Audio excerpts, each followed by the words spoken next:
Gloria a Dios, mis hermanos, buenos días, qué gusto saludarlos.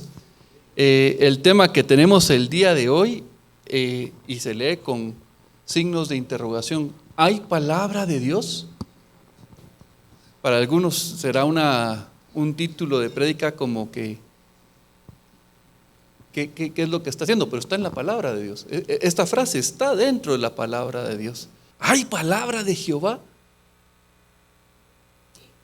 Amén. Gloria a Dios por los que dicen amén. Y hoy, 15 de septiembre, estamos celebrando 203 años de independencia para nuestra nación Guatemala. Qué bendición, ¿verdad? Pero como cristianos, como discípulos del Señor, si entendemos el mensaje, sabemos que hay esclavitud.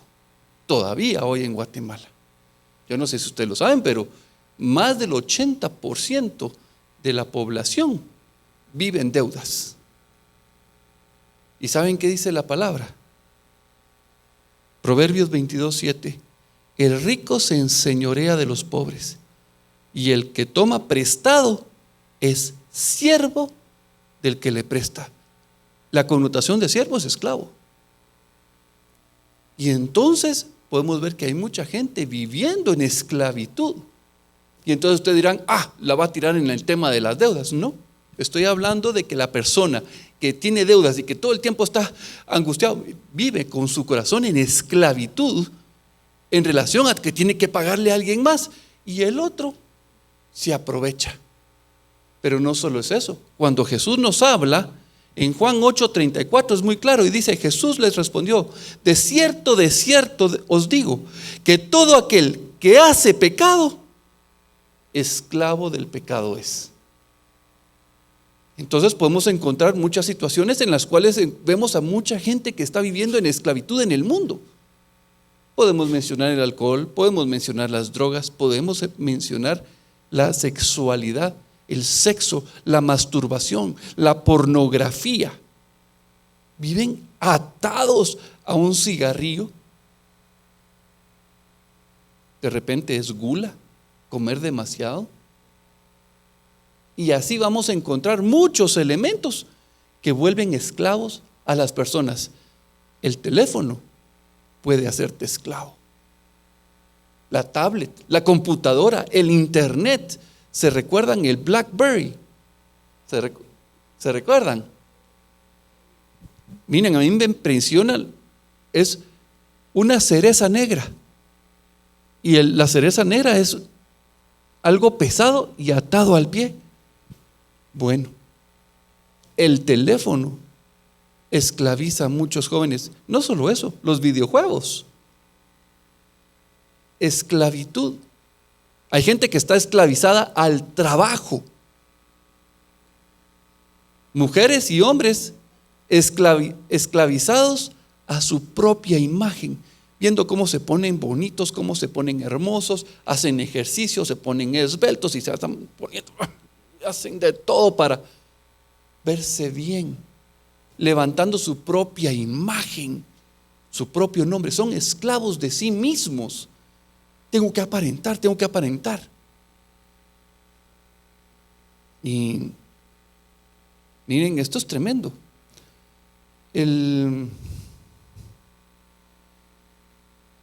La esclavitud como tal es horrible. Cuando vemos la historia de lo que ha sido la esclavitud a través de la historia, yo creo que nadie aquí está de acuerdo con la esclavitud, ¿verdad? Gloria a Dios. Qué bueno que a nivel de su mente lo tienen claro, pero estoy seguro que en su corazón todavía ustedes tienen a gente en esclavitud y ustedes son esclavos de alguien más. Porque ustedes no han querido perdonar, o porque ustedes no han querido extender perdón, o no han ido a pedir perdón. Pensamos en Satanás como esa persona malvada que tiene a gente esclava en este mundo. ¡Qué malo Satanás! Pero quiero llevarlos a una cita en el libro de Jeremías. Jeremías 34, versículo 8 al 11. Palabra de Jehová que vino a Jeremías después que Sedequías hizo pacto con todo el pueblo en Jerusalén para promulgarles libertad que cada uno dejase libre a su siervo y a su sierva, hebreo y hebrea, que ninguno usase a los judíos sus hermanos como siervos. Y esta cita es tremenda porque lo que está diciendo es que los mismos judíos habían hecho esclavos a través de las deudas a otros hermanos y los mantenían subyugados y hicieron el compromiso de liberarlos. Miren qué tremendo ese momento. Y estoy seguro que muchos dirán: ¡ala, qué bueno que Jeremías predicó y la gente se convirtió y soltaron a sus hermanos y los liberaron! Pero lo que ustedes no saben es el versículo siguiente. ¿O sí saben? Sí saben.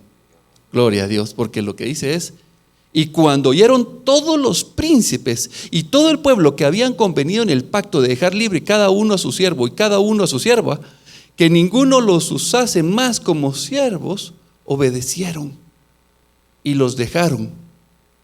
Pero después se arrepintieron e hicieron volver a los siervos y a las siervas que habían dejado libres y los sujetaron como siervos y siervas. Qué tremendo.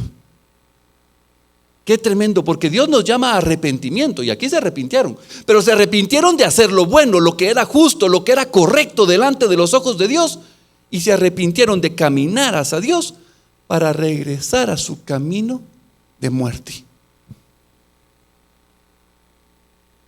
Yo tengo un amigo, el cual durante muchos años yo decía: qué bien le va en el tema de la construcción. Carro, casa, todo el tiempo estaba estrenando, comía en restaurantes. Miren, un presupuesto de gasto que yo decía: ¿cómo hace? Y de repente comencé a oír a los trabajadores y a conocerlos, y les retenía su sueldo, no les pagaba. A sus subcontratistas, si le comenzaban a hacer problemas, los cambiaba y les dejaba de pagar. Y entonces todo lo que él tenía era en base a no pagarle a la gente. ¿Y saben lo que dice la palabra sobre eso? Levítico 19:13 dice: no oprimirás a tu prójimo ni le robarás, no retendrás el salario del jornalero en tu casa hasta la mañana. ¿Alguna vez han retrasado ustedes el salario de una persona?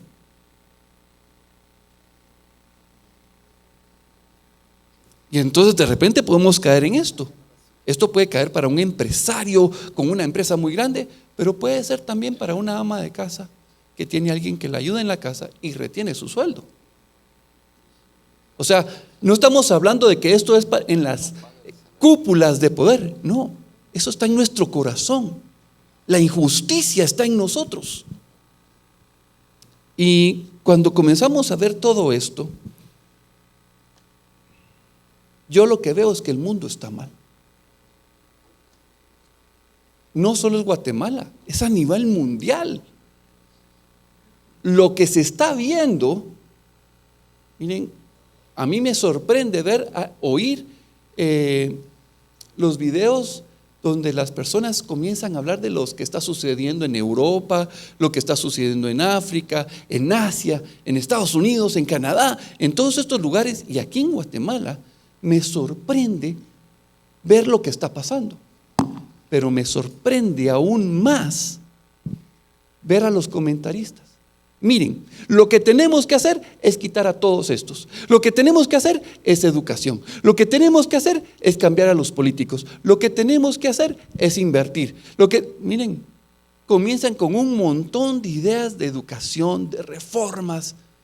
Y todas esas cosas están bien, pero no son lo que va a salvar al mundo. Y las personas siguen proponiendo sistemas humanos que no van a traer salvación. Y vamos a girar mucho el tema de la prédica en el libro de Jeremías. Hace posiblemente unos 8 años, yo tuve la oportunidad de recibir un curso del libro de Jeremías. Fueron 16 horas del estudio del libro, y lo recibí con el reverendo Allen Claycom. Este año él está cumpliendo 57 años de ser misionero. No de vida, de ser misionero. De haber viajado alrededor de todo el mundo. Él ha viajado a los 5 continentes enseñando la palabra, viviendo el evangelio. Y algo que me sorprendió cuando él daba el curso es que él estaba hablando del libro de Jeremías, pero habían pasajes donde estaba leyendo lo que hacía el pueblo y él comenzaba, miren, yo no quiero imitar, no quiero, porque no quiero que sea fingido, pero él comenzaba a hacer un grito, pero ese grito venía de lo más profundo de su corazón, de sus entrañas. Y un dolor emergía y yo sentía que iba a agarrar su camisa y se iba a rasgar el saco y lo iba a tirar como con un reclamo. De verdad, era un corazón que se ofendía con el pecado de los otros. Pero más que ofendido, era un corazón que se dolía por el corazón de Dios. Y yo lo oía, miren, yo de verdad, en su clase yo estaba atento, pero más que un conocimiento, yo decía, Señor, yo quiero tener ese celo. Dolerme como ese está doliendo, por lo que Él está viendo, por tu corazón. A mí me sorprendió. Y una de las cosas que él decía en el curso es que el libro de Jeremías era un libro que describía, que era exactamente, que él lo veía como un libro profético para el fin de los tiempos. Porque así como estaba llegando Jerusalén a esa condición, así iba a llegar la sociedad en los últimos tiempos. Y una de las citas claves es de cómo Dios identificó, cómo Dios calificó a Jerusalén, cómo Dios calificó a los habitantes. Y voy a pedir si Mario nos puede apoyar con la lectura, por favor. Jeremías 23:14. Y en los profetas de Jerusalén he visto torpezas, cometían adulterios y andaban en mentiras y fortalecían las manos de los malos, para que ninguno se convirtiese de su maldad. Pues fueron todos ellos como Sodoma y sus moradores como Gomorra. Qué tremendo. ¿Se recuerdan de Sodoma y Gomorra? Un pueblo en el cual traspasaron límites de moralidad. Dios mandó ángeles para ver si habían colmado el nivel de maldad, y cuando lo confirmaron, ese pueblo fue destruido con azufre, una lluvia de fuego. Y recordamos a Lot siendo sacado. Dice, el justo Lot. Y tenemos la historia de la esposa que volteó a ver hacia Sodoma y Gomorra y se convirtió en sal, en una estatua de sal. Mi interpretación es que ella anhelaba, amaba ese mundo. Por eso volteó a ver. No hay que voltear a ver atrás. Y como dice aquella canción, he decidido seguir a Cristo, no vuelvo atrás. Así debe de ser. Pero el problema es que Israel, Jerusalén, ese pueblo fue escogido por Dios, fue separado para Dios, les dio una heredad. Y ahora Dios mismo le está diciendo, tus profetas, tus maestros, quienes te enseñan, quienes te instruyen, ¿sí? Fortalecen sus manos para que ninguno se convierta al Señor, que no vengan a Él. Y eso es lo que me preocupa, porque estoy viendo muchas iglesias, muchas personas que están predicando un evangelio tan torcido y no están invitando al arrepentimiento. Al contrario, están desvirtuando el evangelio de Cristo. Y uno diría, sí, solo ellos son los malos. No, dice, y a sus moradores. Eso quiere decir la congregación, los que están oyendo. Tan culpables son los que enseñan. como los que oyen. Y les pone el título de Sodoma y Gomorra. Y en otros pasajes les dice ramera. Este es un pasaje tremendo de lo que viene sucediendo en el pueblo de Jerusalén. Y ahí está el templo de Dios, donde Salomón había dicho: si nos volvemos en contra de ti. Y viene una serie de advertencias. En la oración de Salomón es profética en la dedicación del templo. Y quisiera hacer un poquito más de historia para que podamos ver y tener más claro el panorama general. 100 años antes de que Babilonia llegara y conquistara a Jerusalén, recuerden que fueron 3 invasiones de Babilonia. La primera fue en el 605 antes de Cristo. 100 años antes estaba reinando el rey Ezequías. El rey Ezequías es un rey, miren, fabuloso. Uno lee el libro de Primera de Reyes y Segunda de Crónicas y uno se goza la vida de Ezequías. ¿Sí? Él estuvo durante el periodo de profecía de Isaías. Durante su reinado fue la invasión de Sennacherib, de Asiria. Y él clamó al Señor y el Señor lo defendió. Mandó un ángel para defenderlo. Y ese ángel mató a 185,000 soldados asirios en una sola noche.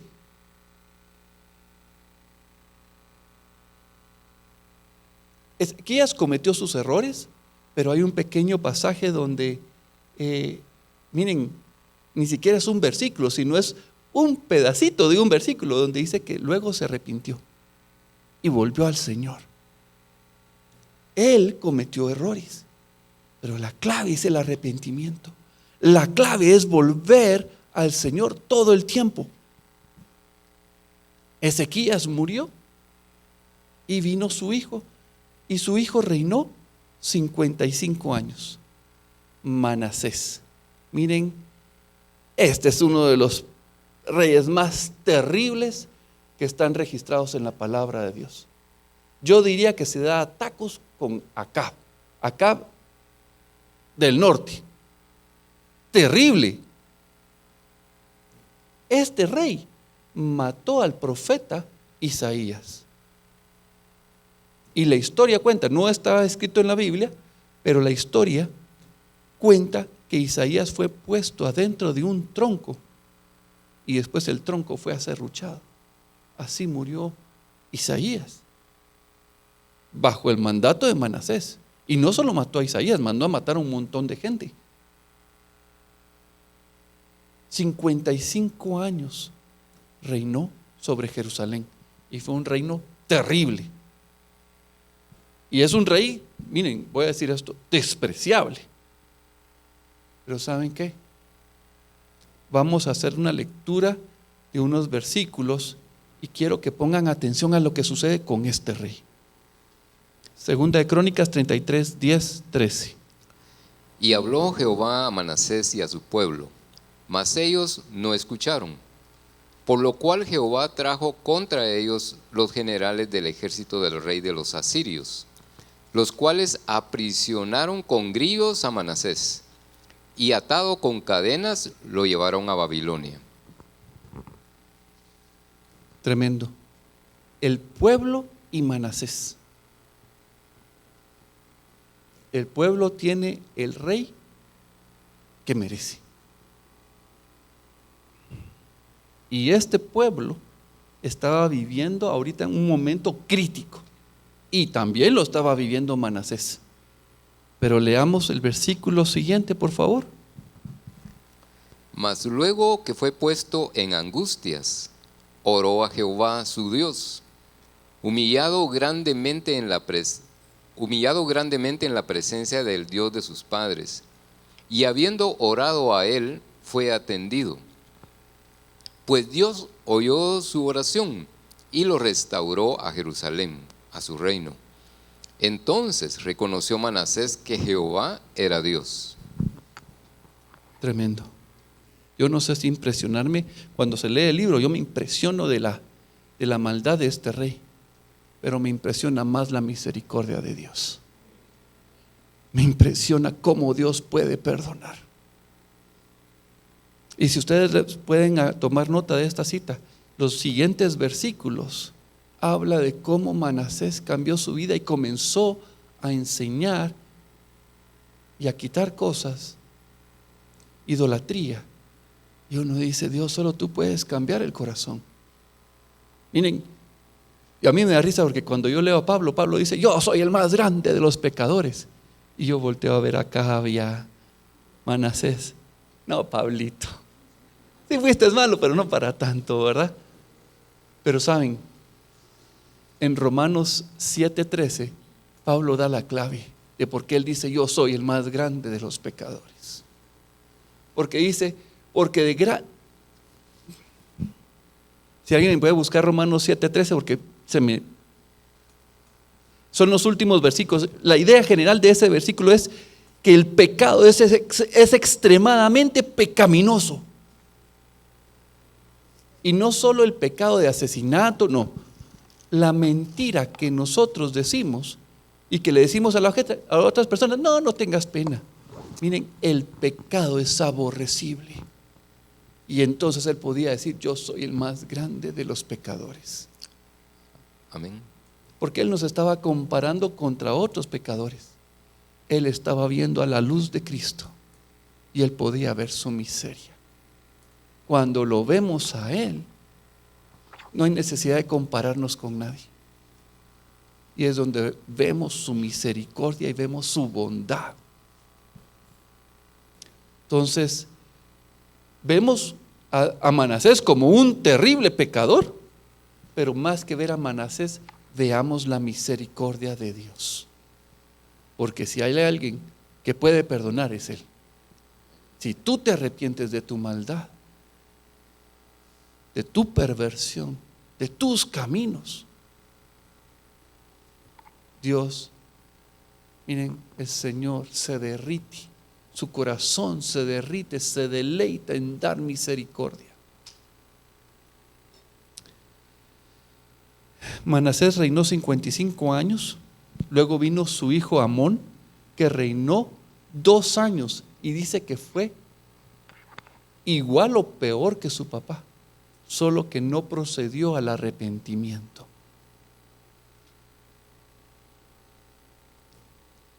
Un buen rey, un mal rey y un poquito de buen rey en Manasés durante muy poco tiempo al final de su reinado.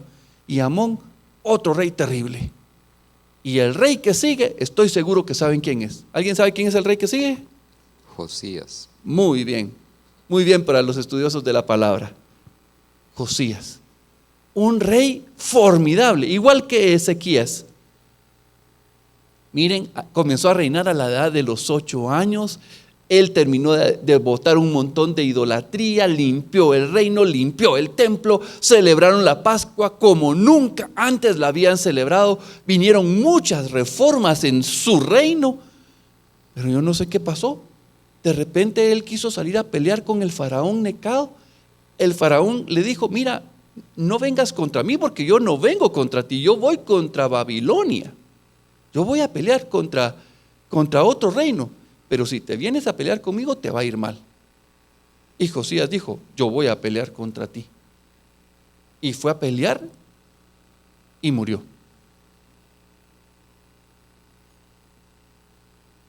Incluso el faraón le dijo, el Señor me ha mandado, Jehová me ha mandado a pelear, no vengas a pelear contra mí.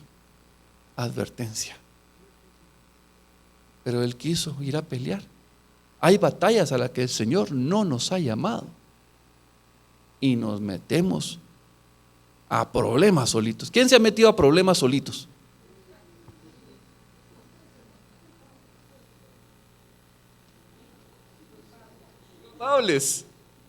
Culpables, ¿verdad? Bueno, Josías es un ejemplo de cómo podemos perder nuestra vida metiéndonos a batallas donde el Señor nos ha llamado. Aprender a oír la voz de Dios es importante y ser obedientes. Haz y no hagas. Quieto. No es lo mismo no hacer nada que estar quieto. Son dos cosas completamente diferentes. Sí estamos claros, ¿verdad? Una cosa no es hacer nada y otra cosa es estar quieto, esperando el momento exacto de cuando Dios dice que actuemos. Y entonces murió Josías. Y ponen a Joacás como rey. Y Joacás es hijo de Josías y solo reinó 3 meses. ¿Saben por qué? Porque el faraón lo tomó y se lo llevó preso y lo puso en una cárcel en Egipto. Y puso a otro hermano, también hijo de Josías, a Eliaquín, como rey. Y Eliaquín reinó durante 11 años. Durante esos años que reinó Eliaquín, no crean que fue un buen rey. Eliaquín, en el 4.º año, recibió la invasión, la primera invasión de Babilonia, de Nabucodonosor. Fue el año 605. Y Eliaquín pensó, yo voy a ser rey. Y sus asesores comenzaron a decirle, no, si nosotros hemos venido a ser cabeza y no cola.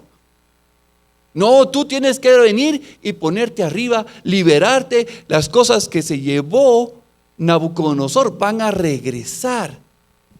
Y comenzaron los asesores a decirles, mira, tú tienes que tener una posición de orgullo, tú eres el rey, tú eres el que manda. Y miren, ese tipo de asesores solo hacen daño, porque estaban desviándolo de buscar al Señor. Es más, no buscaban al Señor. Ellos decían, tenemos el templo, y por tener el templo, Dios tiene la obligación de defendernos. Es el mismo error que tuvieron los israelitas cuando fueron a pelear contra los filisteos y llevaron el arca, ¿se recuerdan? Iban los hijos de Elí, la llevaron, murieron los 2 hijos de Elí y se llevaron el arca. Piensan que Dios tiene la obligación de pelear por uno.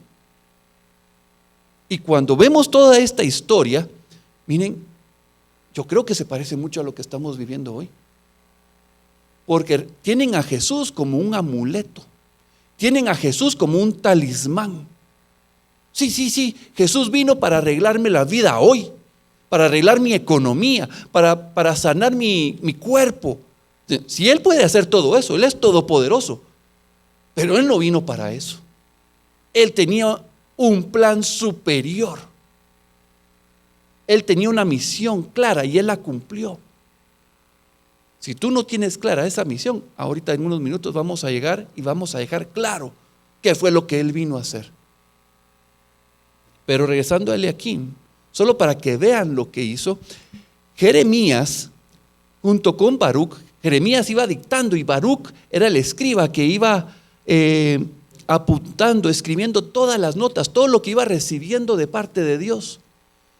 Y Baruch recibió la indicación de Jeremías de llevar estos libros y leerlos en Jerusalén, y lo leyó. Y resulta que unos príncipes de Israel lo oyeron y dijeron, esto es importante, es una advertencia de Dios. Agarraron, le pidieron que le explicara todo. Escóndete, nosotros vamos a ir delante del rey. Y llevaron los rollos al rey. Y vamos a leer lo que sucedió. Jeremías 36, del 1 al 2. Esta es la parte en la que Jeremías escribe. Aconteció en el 4.º año de Joacim, hijo de Josías, rey de Judá, que vino esta palabra de Jehová a Jeremías, diciendo: toma un rollo de libro y escribe en él todas las palabras que te he hablado contra Israel y contra Judá y contra todas las naciones, desde el día que comencé a hablarte, desde los días de Josías hasta hoy. Tremendo. Aquí está el testimonio de cómo Jeremías dejó por escrito todo lo que Dios le había hablado, toda esa profecía. Pero vean lo siguiente. Jeremías 36, 22, 24. Esta es la parte en la que ya los mensajeros llevan delante del rey este mensaje. Por favor. Y el rey estaba en la casa de invierno en el mes 9, y había un brasero ardiendo delante de él. Cuando Jehudí había leído 3 o 4 planas, lo rasgó el rey con un cortaplumas de escriba y lo echó en el fuego que había en el brasero, hasta que todo el rollo se consumió sobre el fuego que en el brasero había.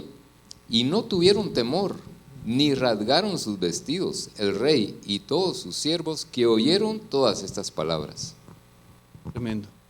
Miren, la advertencia de Dios, el consejo de Dios, la palabra de Dios, alguien que está denunciando el pecado y la gente dice no me interesa, pero no solo no le interesa, agarran las palabras de Dios, la rompen el escrito y lo ponen en fuego y nadie se siente ofendido. Yo creo que eso está pasando el día de hoy. Toman la palabra, se burlan, se mofan y hasta queman las Biblias, las rompen. Se mofan de nuestro Señor Jesucristo. Y nadie tuvo temor ni se rasgó las vestiduras. Nuestro corazón debería estar rasgándose por dentro cuando se dan esas situaciones. Esto es lo que está sucediendo. Lo que sucedió está sucediendo. Santillana, creo que sí es el apellido de este señor, decía: quien no aprende de la historia está condenado a repetirla. ¿Conoces tú tu historia? ¿Conoces tú lo que dice la palabra de Dios? Porque ahí está la historia. Salomón dijo: lo que fue es lo mismo que es y lo que ha de hacer. O sea, no nos sorprenda, porque hoy en día estamos viendo cómo se levantan contra el nombre de Dios. Y a veces yo debo de venir y contra la palabra, que es el espejo: Señor, ¿en dónde me estoy levantando yo contra ti? Yo insisto, mis hermanos, y se los digo y no me canso de repetirlo, esta palabra fue escrita para mí. Y cada uno de ustedes tiene que tenerla por cierta para sus propias vidas. Ahora, si tú crees que la Biblia fue escrita para los malos, para los perversos, pues sí es cierto. ¿Tú te consideras bueno? Pero la palabra de Dios fue escrita para mí. Tú tienes que hacer esas palabras tuyas. La Biblia fue escrita. Pablo nos dice en Corintios que Dios le habló al pueblo, pero todos los que salieron de Egipto, solo 2 entraron. ¿Por qué? Eso mismo nos puede pasar a nosotros. Ellos son un ejemplo. Y estamos viendo la historia en la cual vino un juicio de Dios para Jerusalén. Sigamos. Vino Nabucodonosor y volvió a tomar Jerusalén, la volvió a sitiar. Y entonces tomó a Eliaquim. Lo que hay de registros históricos es que él fue llevado encadenado. No se dice a dónde. Dice que fue sacado de Jerusalén esposado. Pero la profecía de Jeremías hacia este rey es que lo iban a sepultar, lo iban a enterrar en una sepultura de asno. No hay registro de ni siquiera que haya llegado a Babilonia.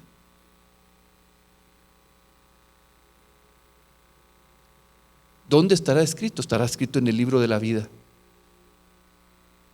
Yo creo que está claro que no está escrito en el libro de la vida, porque su rebelión fue no solo contra el rey de Babilonia, fue contra el Señor. Porque lo que estaba pasando ahí, Dios lo había enviado. Era un juicio de Dios. Dios mismo, así como los israelitas fueron quienes llevaron el juicio hacia los cananeos, Así los babilonios fueron la herramienta de Dios contra los israelitas por no estar bien delante de él. Y entonces Eliaquim murió y lo sucedió Joaquín, su hijo, nieto de Josías. ¿Y saben cuánto tiempo reinó? 3 meses. Y lo tomó Nabucodonosor y se lo llevó preso a Babilonia. Así que Joacás y Joaquín en cárcel toda su vida. Bueno, Joaquín lo dejaron salir ya a sus últimos años. Belsasar, nieto de Nabucodonosor. Pero estamos viendo cómo está el pueblo. Estamos viendo una historia de desorden, de muy poco arrepentimiento, de muy poco volver a Dios. Y entonces Nabucodonosor pone como rey a Sedequías. Y Sedequías también reinó 11 años. Y Sedequías tuvo los mismos asesores. Bueno, no sé si los mismos asesores que Eliaquim. Lo que sí sé es que tenían el mismo espíritu de error. Apóyate en el mundo, apóyate tú vas a reinar, Dios va a liberarnos, tenemos el templo, paz, paz, paz. Pero no veían que el juicio de Dios venía. Y durante el reinado de Sedequías es donde aparecen las profecías de Ezequiel. Cuando Ezequiel es tomado de las guedejas, del pelo, lo lleva a Jerusalén y él tiene esa visión y ve cómo está todo lo que está pasando. Él está horrorizado y le dice: no, mira más, mira, y hace un hoyo y se mete en el templo y encuentra todas esas abominaciones, encuentra esa idolatría, esa fornicación, ese adulterio, un abandono total.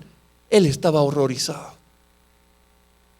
Dios le hizo ver lo que estaba sucediendo. Fue durante el reinado de Sedequías. Y en ese tiempo, gente que estaba en Babilonia comenzó a escribir cartas, porque Jeremías decía: va a caer Jerusalén, pásense los caldeos y van a vivir. Y entonces los que estaban en Babilonia escribían cartas al sumo sacerdote: callen a Jeremías, no lo dejen hablar.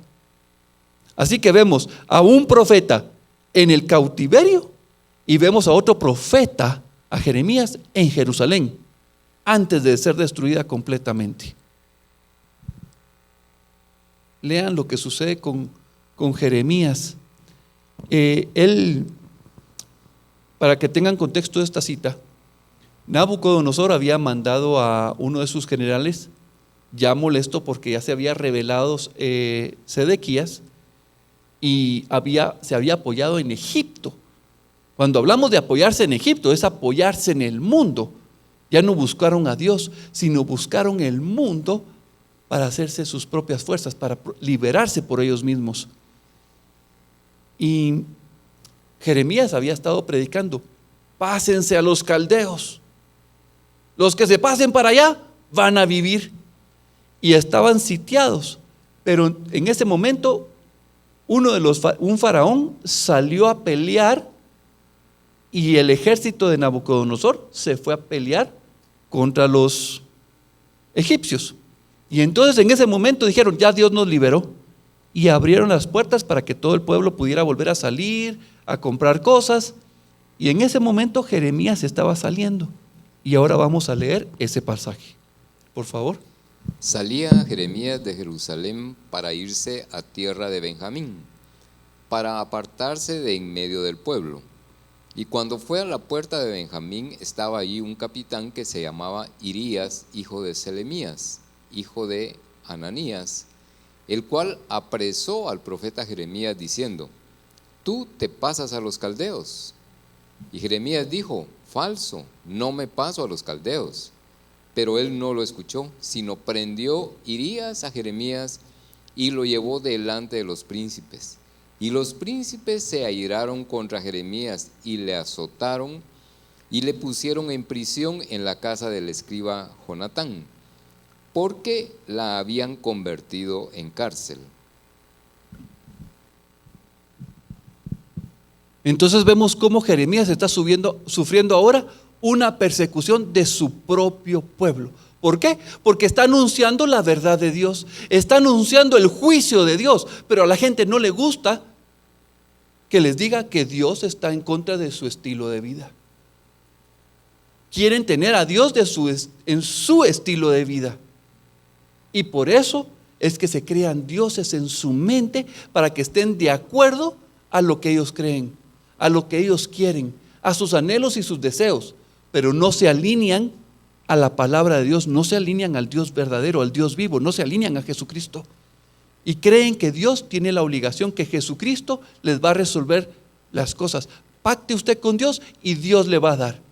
Haga esto usted con Dios y Dios está obligado a hacer. Eso no funciona así.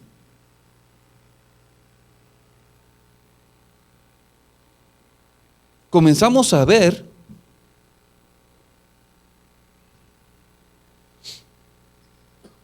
miren, una desolación en la tierra de Jerusalén. Comenzamos a ver injusticia a un nivel contra la iglesia, contra los que están hablando realmente la palabra de Dios. Así que no se sorprendan si aquí a pocos meses, pocos años, ya estamos más cerca, muchísimo más cerca. Muchos se guían por la situación económica. Me está yendo bien en el negocio, entonces me está yendo bien en el negocio, vamos bien, el Señor me está bendiciendo. No tengo problemas, Dios está conmigo. Estoy teniendo vacaciones y estoy viajando al otro lado del mundo, viajando a cualquier lugar a pasear, entonces estamos bien. Pero años antes, Dios le había hablado a Jeremías en relación a una visión de higos buenos y de higos malos. Permítame, me voy a pasar rapidito a esa imagen, aquí está. Y resulta que muchos judíos, cuando Nabucodonosor los invadió, se los llevó cautivos a Babilonia. ¿Cuál es el pensamiento de las personas cuando una persona es llevada esclava a otro lugar? A saber qué hizo. Dios lo está castigando. Saber en qué estaba metido. ¿Sí o no? Uno lo piensa. Pero resulta que los que fueron llevados cautivos, esos eran los higos buenos. Y los que quedaron en Israel, que se sintieron seguros, que sus finanzas estaban prosperando, que todo estaba caminando bien, esos eran los higos malos que iban a ser destruidos. ¿Se dan cuenta cómo nosotros no podemos ver con claridad? A veces pensamos que las circunstancias son contrarias a nuestra vida, pero la verdad es que Dios está trabajando en nuestros corazones. Y todo lo que está sucediendo es para bien de nuestras vidas, como dice Romanos. Pero si sabemos recibirlo de parte de Dios. Yo me puedo quejar, pero si aprendo a darle gracias a Dios y aprendo, Señor, tú me amas, tú me estás corrigiendo y tú me estás llevando a que pida perdón, a que extienda perdón, a que deje mi idolatría, a que deje mi confianza en el dinero, que deje mi confianza en los negocios, a que viva alineado a tu voluntad, que viva en función de tu reino. Dios quiere eso. Solo voy a regresar aquí a Apocalipsis. Todo lo que está sucediendo en ese momento es exactamente lo que sucede con la última iglesia, la iglesia de la Odisea. Y lo que encontramos descrito del versículo 14 al 19 es tremendo. Por favor, leamos. Apocalipsis 3, 14 al 19. Y escribe al ángel de la iglesia en la Odisea: He aquí el Amén, el testigo fiel y verdadero, el principio de la creación de Dios, dice esto: Yo conozco tus obras, que ni eres frío ni caliente. ¿Quién diera que fueses frío o caliente? Pero por cuanto eres tibio y no frío ni caliente, te vomitaré de mi boca. Porque tú dices, yo soy rico y me he enriquecido, y de ninguna cosa tengo necesidad. Y no sabes que tú eres un desventurado, miserable, pobre, ciego y desnudo. Por tanto, yo te aconsejo que de mí compres oro refinado en fuego, para que seas rico, y vestiduras blancas para vestirte, y que no se descubra la vergüenza de tu desnudez, y unge tus ojos con colirio para que veas. Yo reprendo y castigo a todos los que amo. Sé pues celoso y arrepiéntete. Amén. Miren, todos llegamos a pensar que somos ricos, que estamos bien. Esa es nuestra naturaleza que se opone a Dios. Esa es nuestra vieja naturaleza. Yo estoy bien. Pero si estamos delante de la presencia del Señor y Él nos permite ver su luz, miren, nos horrorizamos de lo que realmente somos, de lo que realmente todavía hay en nosotros que no le agrada a Él. Pensamos que somos ricos, pensamos que estamos bien, pero dice que son desventurados, miserables, pobres, ciegos, desnudos. Y esa era la situación de los higos malos. Los higos malos pensaban que estaban bien, y a los que les estaba yendo mal, ellos decían: ¿qué hicimos mal, Señor? Por favor, perdónanos. Hay una actitud de arrepentimiento, de buscar al Señor.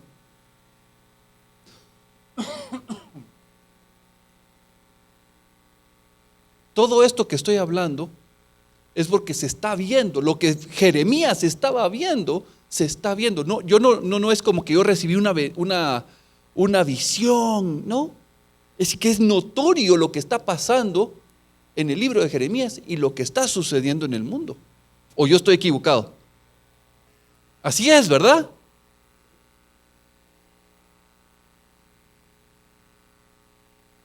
Y cuando yo veo eso, veo la confusión que hay, porque pensamos nuevamente, miren, toman a Jesús como un amuleto, como un talismán que me tiene que arreglar la vida, tiene que arreglarme los problemas, y entonces comenzamos a pensar que tiene que arreglar. Y es aquí donde viene el título de la prédica, Jeremías 37, 17. El rey Sedequías, solo para que estén claros, Jeremías está en la cárcel. Jeremías 37, 17 dice: el rey Sedequías envió y le sacó y le preguntó el rey secretamente en su casa y dijo: hay palabra de Jehová. Miren qué angustia la que tuvo ese hombre. Qué angustia estaba viviendo Sedequías. Tenía al ejército babilónico alrededor de la ciudad y lo llamó en secreto. Hay palabra de Jehová. Y Jeremías le dice: hay palabra de Jehová. Hay palabra de Jehová. Pero en mano del rey de Babilonia serás entregado.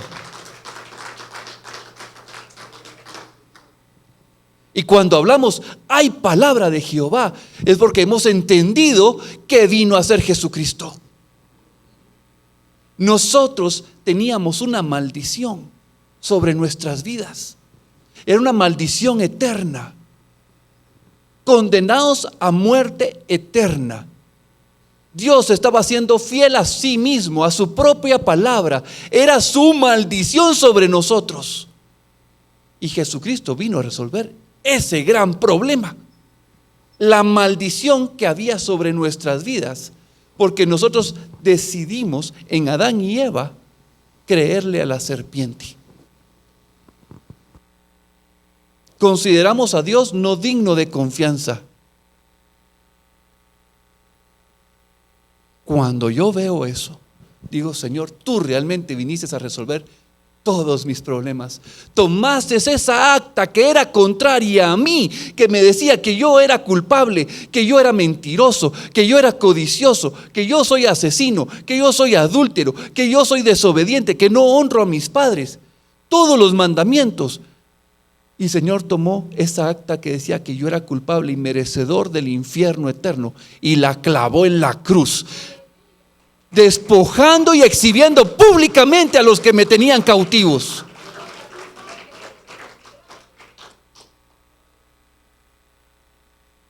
Pero si tú no logras ver lo que Jesucristo hizo por ti en la cruz, tú vas a estar agobiado por los problemas de las cuentas que tienes que pagar. Y entonces eres esclavo de las tarjetas de crédito, eres esclavo de tus deudas con la universidad, con el trabajo o con quien te hayas comprometido. Eres esclavo de tu pecado. Ayer en el grupo de jóvenes hacían una pregunta bien capciosa, buenísima la pregunta. ¿Puede haber una persona que está en pecado y ser cristiano? Y decir, yo soy un mentiroso y soy cristiano. Sí. Pero el punto es decir, yo soy cristiano y mentí. No es yo soy mentiroso, porque si ponen primero el pecado y se identifican con el pecado, le están dando al pecado su fuente de identidad. Pero si yo digo yo soy un hijo de Dios y he fallado, he pecado, eso es diferente. Y aprender a entender dónde está la fuente de mi identidad. Pero a veces le creemos más a nuestra carne y a nuestra vieja naturaleza que a lo que Dios dice. Y por eso a mí me encanta la cita de Oseas 13:14. Me encanta. Proféticamente estaba hablando de Jesucristo. Y para mí estas son las palabras de Jesucristo. De la mano del Seol los redimiré. Los libraré de la muerte. ¡Oh muerte! ¡Oh muerte! Yo voy a hacer tu muerte. Yo seré tu destrucción, oh Seol. La compasión será escondida de mi vista. No tendré piedad de ti. Y cuando Jesús murió en la cruz, Él venció a la muerte. La muerte no lo pudo retener.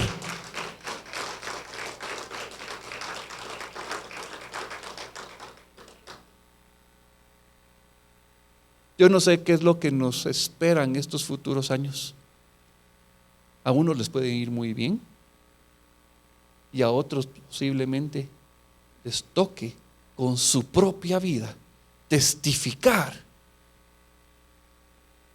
Así como la sangre de Abel fue derramada, puede ser que nos toque que nuestra sangre clame justicia delante de Dios y demos testimonio de quién es Él. Y como decía Pedro, cuando salieron azotados, ¡ja! Nos tomó por dignos el Señor de sufrir a causa de su nombre. ¿Quién quiere ir y recibir 40 azotes menos uno por causa del Señor?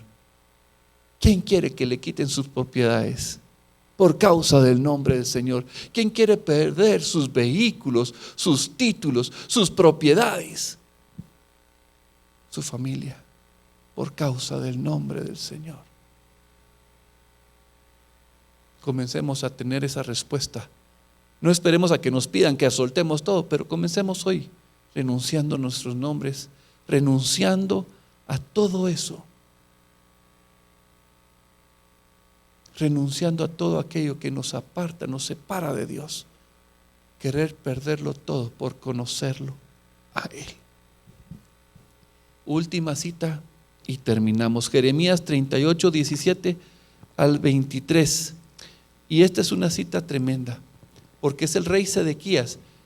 Volvieron a llevar a Jeremías, lo pusieron en una cárcel, lo metieron en una cisterna y luego lo sacaron. Un etíope, eunuco, intercedió por Jeremías porque se estaba muriendo, se estaba hundiendo en ese lodo cenagoso, y lo sacaron, lo limpiaron, le dieron de comer y entonces lo volvieron a llamar. El rey Sedequías lo volvió a llamar. Y vean esta conversación, por favor. Entonces dijo Jeremías a Sedequías: Así ha dicho Jehová, Dios de los ejércitos, Dios de Israel: si te entregas enseguida a los príncipes del rey de Babilonia, tu alma vivirá, y esta ciudad no será puesta a fuego, y vivirás tú y tu casa. Pero si no te entregas a los príncipes del rey de Babilonia, esta ciudad será entregada en manos de los caldeos, y la pondrán a fuego, y tú no escaparás de sus manos. Y dijo el rey Sedequías a Jeremías: tengo temor de los judíos que se han pasado a los caldeos, no sea que me entreguen en sus manos y me escarnezcan. Y dijo Jeremías: no te entregarán. Oye ahora la voz de Jehová, que yo te hablo, y te irá bien, y vivirás. Pero si no quieres entregarte, esta es la palabra que me ha mostrado Jehová. He aquí que todas las mujeres que han quedado en casa del rey de Judá serán sacadas a los príncipes del rey de Babilonia, y ellas mismas dirán: te han engañado, y han prevalecido contra ti tus amigos, hundieron en el cielo tus pies, se volvieron atrás. Sacarán pues todas tus mujeres y tus hijos a los caldeos, y tú no escaparás de sus manos, sino que por mano del rey de Babilonia serás apresado, y a esta ciudad quemará a fuego. Tremendo. El rey Sedequías estaba desesperado. Segunda vez que le habla pidiéndole consejo. Hay palabra del Señor. Pero ¿saben cuál es el problema? El problema no es si hay palabra de Dios. El problema es que el hombre no quiere someterse a las indicaciones de Dios. Mi corazón, tu corazón, tiene rebeldía. Esa es la naturaleza contraria a Dios. Todos los días debemos de morir a esa naturaleza contraria a Dios. Es una batalla. Y es una batalla a muerte. El problema está aquí. El problema está en tu corazón. Señor, honestamente, ¿quién quiere ser higo bueno? Pero ¿quién se ve como higo malo? Esa es la realidad. Solo Dios nos puede hacer higos buenos. Y la clave está en el arrepentimiento todo el tiempo. Porque el justo dice que falla 7 veces. ¿Y quién de aquí es justo? ¿Por sí mismo? Nadie. Así que nosotros somos de los que pecamos un montón. Vivamos en arrepentimiento, vivamos en gracia, pidiéndole al Señor que nos permita llegar a Él y pedir perdón. De estar a cuentas con Él, de que realmente su luz brille en nuestras vidas, que no seamos estériles, que no seamos vacíos, que no seamos bofos, sino que realmente su amor se siga formando en nuestra vida para mostrar a Cristo. Los invito a que donde están cierren sus ojos, dejen todo lo que tienen en sus manos. Nos vamos a poner delante de la presencia de Dios. Padre,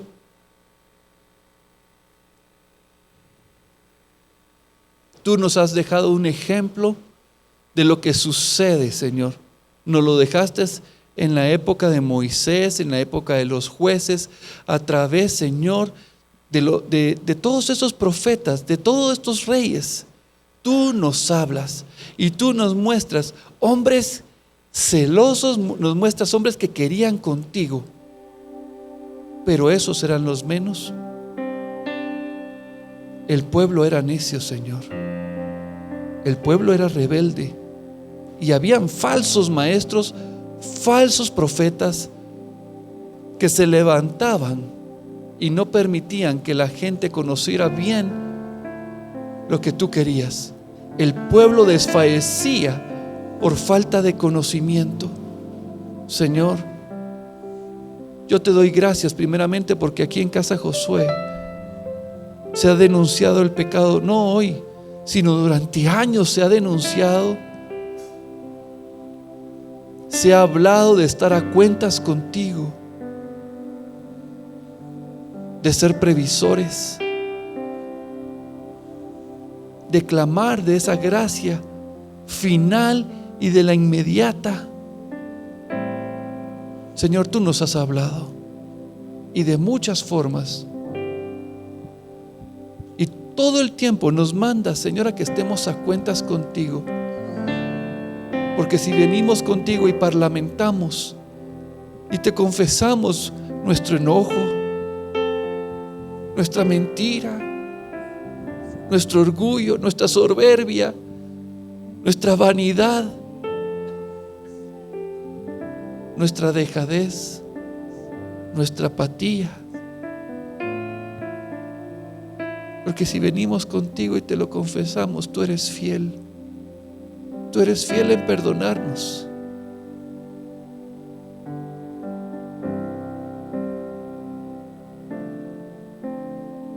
Hoy yo te invito a ti.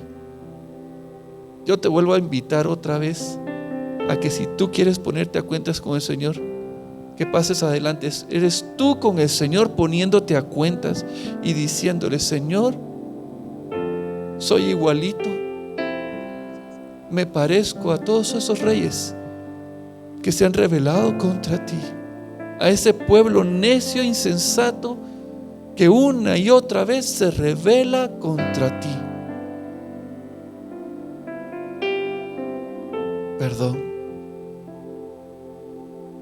Perdón, Señor, porque queriendo hacer lo bueno, hago lo malo. Tú eres el único fiel, Señor. Tú eres el único fiel. Yo quiero contigo, Jesús. Quiero realmente ser un discípulo tuyo.